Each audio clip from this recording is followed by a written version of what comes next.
Antusiasme masyarakat terlihat tinggi dalam kegiatan Pasar Murah Ramadan yang digelar PT PLN Persero. Sebanyak 1.200 paket sembako yang disediakan habis terjual hanya dalam waktu sekitar 3 jam di Kubur Raya Pontianak.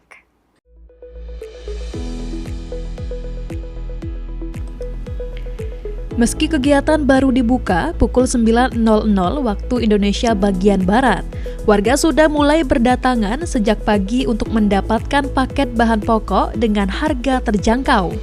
Program ini digelar sebagai bentuk kepedulian PLN untuk membantu masyarakat memenuhi kebutuhan rumah tangga selama bulan Ramadan hingga Idul Fitri. Dalam kegiatan tersebut, PLN menyediakan paket sembako berisi 5 kg beras, 1 liter minyak goreng, dan 1 kg gula pasir dengan harga Rp70.000 per paket. Salah seorang warga mengaku kegiatan pasar murah ini sangat membantu masyarakat, terutama di tengah meningkatnya kebutuhan bahan pokok selama Ramadan. Ia berharap kegiatan serupa dapat terus dilaksanakan agar semakin banyak masyarakat yang merasakan manfaatnya.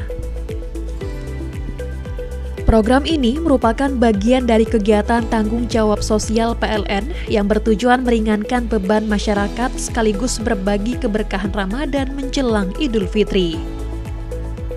Hasil penjualan paket sembako nantinya juga akan disalurkan kembali untuk mendukung bantuan pemasangan listrik di berbagai fasilitas umum seperti sekolah, rumah ibadah, panti asuhan, dan pondok pesantren.